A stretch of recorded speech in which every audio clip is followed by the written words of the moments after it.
two dates underneath, not one. 23rd of the 2nd, 03, 7th of the 4th, 05. As appalled, I turned away from what could so nearly have been my child, immortalised. Now I've forgotten what it's like to speak to normal people. The words that I use in my daily life are all about trying to explain politics, trying to simplify politics. I'm not quite sure whether I ever succeed in that. Those words are not used to wrestle with the universe, they're used to wrestle with politics. But the words that I'm going to use tonight are all about wrestling with the universe. I'm not sure, again, which is better, to wrestle with politicians or with the universe. I don't think much of the day-to-day politics that I spend my time covering makes it into many of these poems, but you may think differently, and please let me know.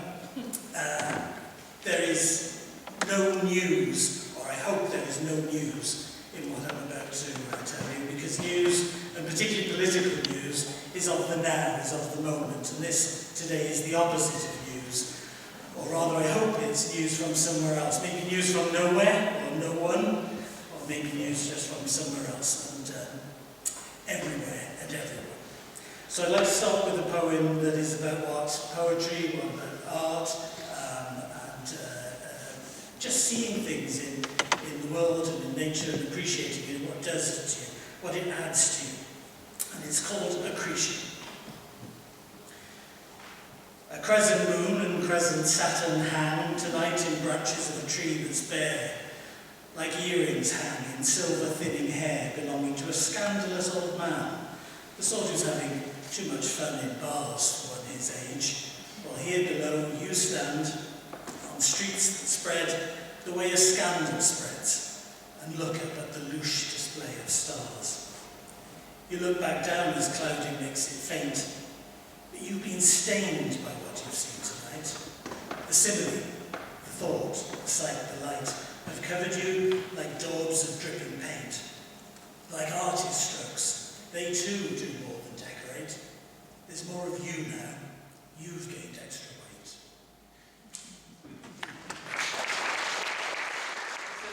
Anthology, Bill Lewis, the Shaman Poet, El Poeta Shaman.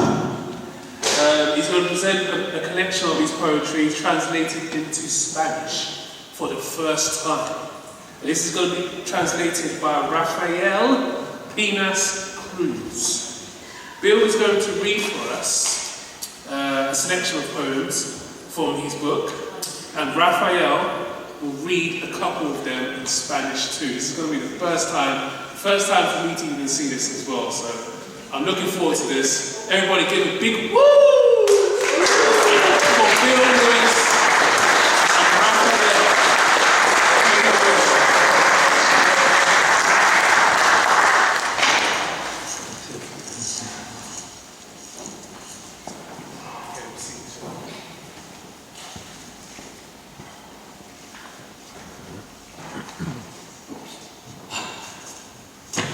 My reading glasses at the back, sorry. This never happened to me when I was a young punk. I actually had eyes that worked. Thank you, Bella. It's my wife, she's a bear. Thank you. My oldest friend, Rob Earl, is sitting at the back with his wife, Betty. This is how, he's a great poet too.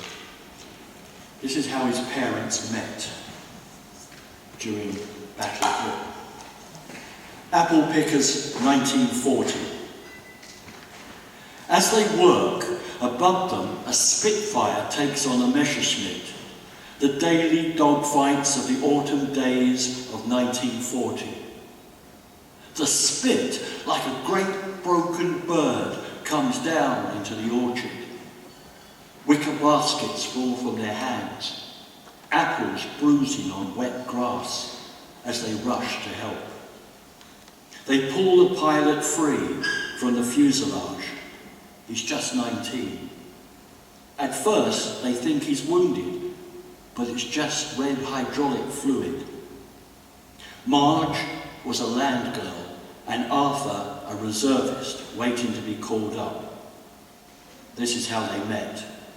It was a fruit picker's morning. Pockets of mist in the valley. The River Medway, a white snake.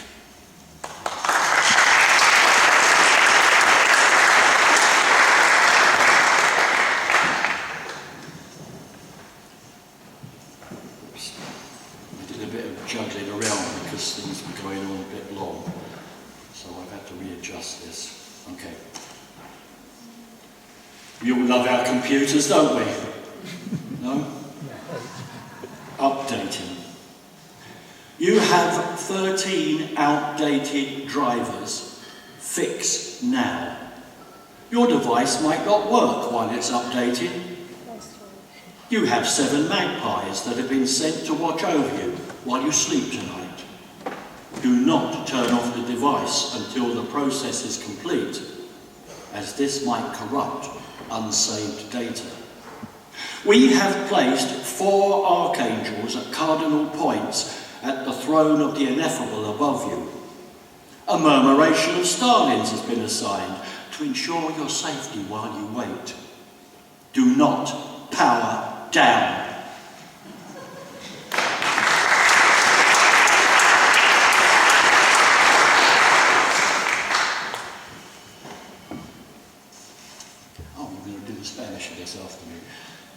We've just gone across Spain, done 6 cities, and Rafael here has done really good translations because the humour carried on. It was nice hearing Spanish people laughing at something.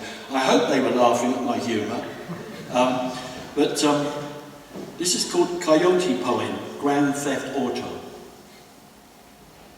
Something tricky in the cosmos. Something with pointy ears. Something with a long nose. Something with a ragged tail. Something that steals your chickens. Something that hotwires your car. I'm talking Grand Theft Auto. I'm talking Grand Theft Auto. Something that drives a stolen Thunderbird across the red Martian desert of New Mexico Badlands and smiles at you from the glossy cover of Arizona highways. Something that runs over a roadrunner on Route 66. Beep, beep now, you little bastard. I say beep, beep now.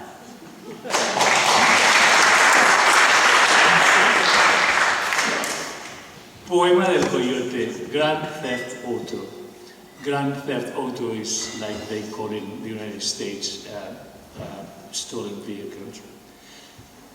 Algo que perturba el orden cósmico, algo con orejas puntiagudas, algo con una nariz larga, algo con una cola andrajosa, algo que te roba las gallinas, algo que te hace un puente en el coche. Os estoy hablando de robo de vehículos, os hablo de robo de automóviles, de algo que conduce un Thunderbird robado por el desierto rojo y marciano de las malas tierras de Nuevo México y que te sonríe desde la portada satinada de la revista Autopistas de Arizona.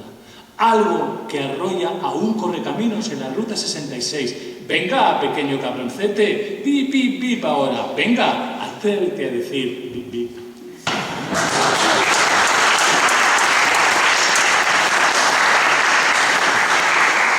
Shaman song. Is this a dream I'm dreaming? Is this a dream I'm dreaming? Or am I only dreaming? I am in a dream. Is this a song I'm singing? Is this a song I'm singing? Or am I just a song that is being sung? I'm dancing with the word. The word is like a wife. The word is like a knife, a healing surgeon's knife. Is this a stone I'm skimming? Is this a stone I'm skimming, or am I just a stone skimming on the wave?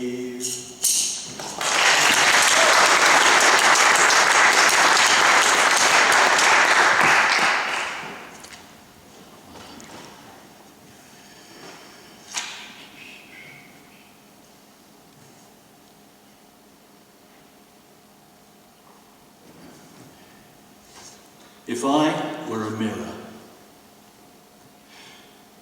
you say you are not beautiful, but that's because the only time you see yourself is when you're scowling into a mirror. You don't see yourself when you look at me and smile. If I were a mirror, you would see a beautiful woman.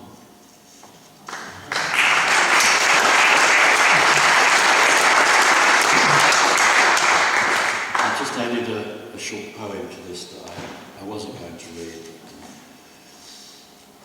We hear a lot about the male gaze recently. I based it on the photograph of one of my cross-dressing friends, a pretty Chinese boy looking into a mirror while he's dressed up. The male gaze. He's a very pretty young man with the face of an Asian goddess. Sometimes I wish I looked like him. But if I did, I'd spend every minute of every day looking at my reflection until I turned into a flower.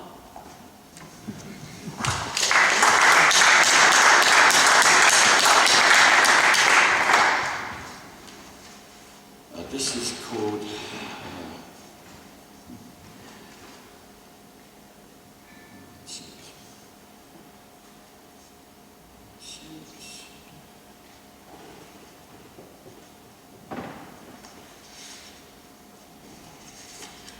It's called My Father's Watch.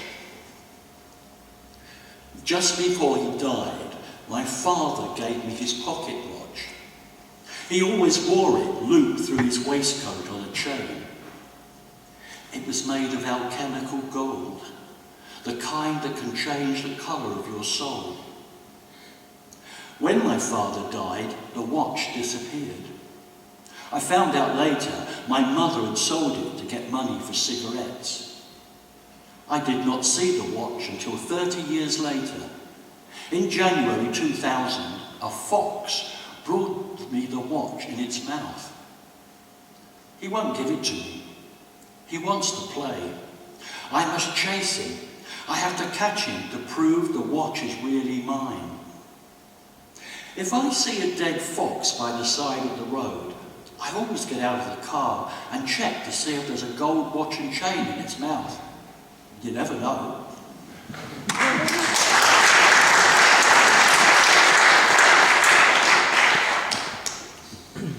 Right, this is called Nike. Actually, it should be Nike, which is a goddess of speed and victory. And it's based on something I actually saw. Nike. Last night, on a TV quiz show, a group of athletes, most of who had won gold or silver medals at the Olympics, answered general knowledge questions, all for charity. The contestants were referred to as Olympians. They did not do well. A question asked of one champion was, "What is the name of the mountain where Zeus and the pantheon of Greek gods lived?" The contestant looked blank, shook her head. How or why would anyone know that? Even when told the answer, she made no connection. Nike, goddess of victory.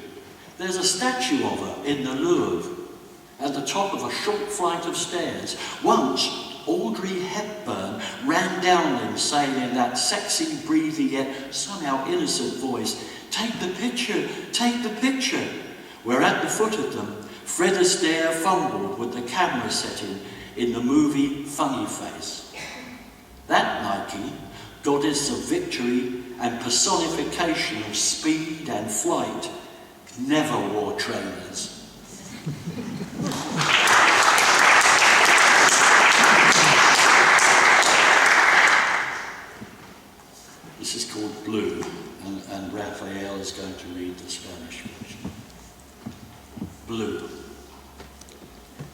She asked me the meaning of blue, but I could not find a single definition. It's pinned to a flying fish, written on a Hokusai wave. It's an alternative word for Mediterranean. A flake of Navajo sky fixed to a silver bracelet fashioned to look like a feather. A ceiling of lapis lazuli, that always open eye of the peacock angel's wing. It's Thelonious Monk's take on Rondo à la Turque, the sound of Picasso's silent guitar. A colour only truly seen by the blind man on the corner of Basin Street. Azul. Me preguntó qué significa azul, pero no supe encontrar una única definición. Va prendido a un pez volador. Está escrito en una ola de Hokusai. Es una palabra alternativa mediterráneo. Un copo del cielo de los navajos incrustado en una pulsera de plata diseñada en forma de pluma. Es un techo de lapislázuli, el ojo siempre abierto del ala de ángel de un pavo real. Es la versión de Thelonious Monk del Rondo à la Turque. El sonido de la silenciosa guitarra de Picasso. Un color que solo se ve verdaderamente, solo lo ve el hombre ciego de la esquina de Basin Street, el blues.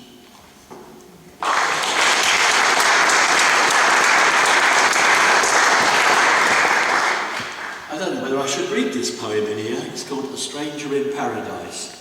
Well, there's a quote at the beginning of it by a female Muslim saint called Rabia el-Basri, who was a slave at one time and then became a Sufi mystic.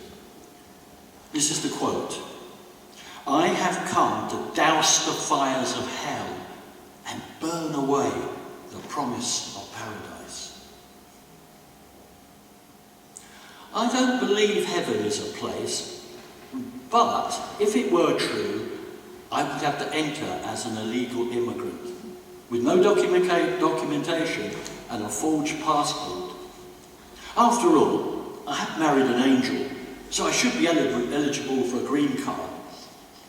On the test for citizenship, I'd need to pretend that white is my favourite colour, while I plot to paint the celestial city red instead, biting my tongue as I listen to sermons by sanctimonious saints. But if you were there, as you surely would be, I would grit my teeth and go with the flow while secretly reading banned books at night by flashlight.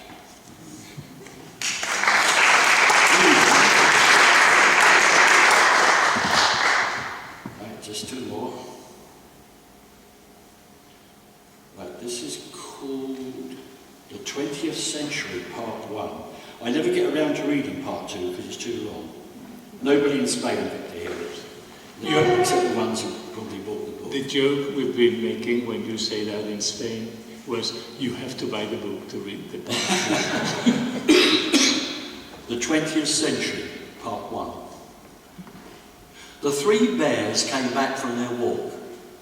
They live in a neat little cottage in the wild wood, which used to be very wild, but now it's a nice, neat, suburban housing estate, and everything's much tidier. They're horrified to discover their house has been burgled. Porridge has been eaten. Furniture broken. Baby Bear finds a semi-comatose blonde in his bed. He sniffs her. She smells of booze, and by her dishevelled appearance, he thinks she may have had sex. Much worse than this, someone had placed modern art in the centre of the room, and you can't move without tripping over it. Father Bear was getting angry. "You better take a look outside," said Mother Bear. Father Bear goes out into the garden. His mouth drops open in disbelief. This is the final straw. Some vandal, has placed a very large 20th century in the middle of the nice, neat lawn. Who is responsible for this outrage? A man steps out of the shadows. It was I, said Pablo Picasso, and I'm not sorry.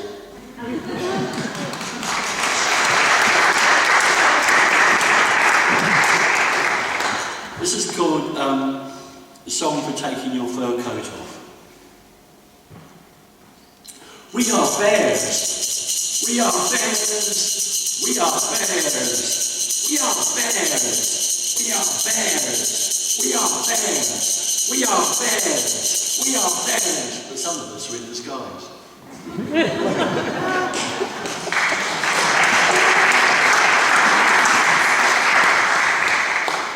Canción para quitarse el abrigo de pieles. Somos osos. ¿Somos osos? ¡Somos osos! ¡Somos osos! ¡Somos osos! ¡Somos osos! ¡Somos osos! Aunque algunos vamos disfrazados.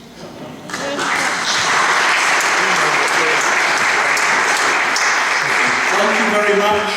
Books will sell at the back and I'll start.